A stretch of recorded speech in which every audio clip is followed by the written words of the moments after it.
اليوم تجزى كل نفس بما كسبت لا ظلم اليوم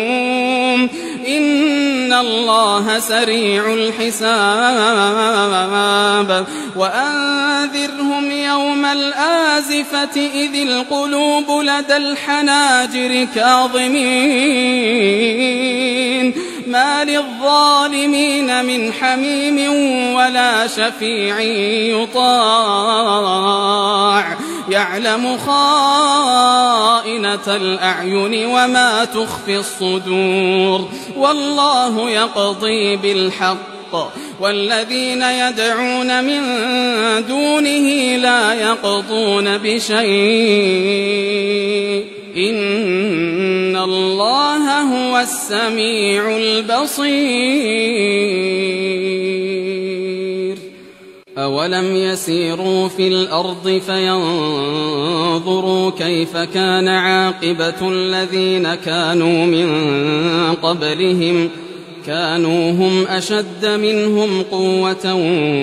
وآثارا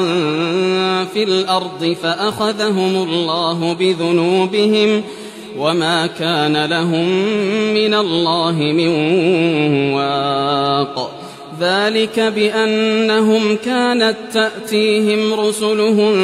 بالبينات فكفروا فأخذهم الله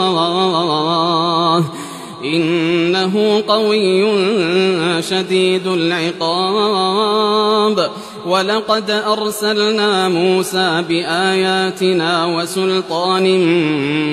مبين إلى فرعون وهامان وقارون فقالوا ساحر كذاب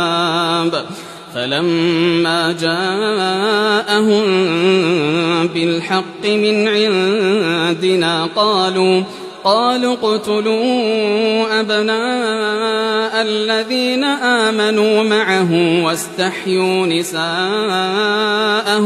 وما كيد الكافرين إلا في ضلال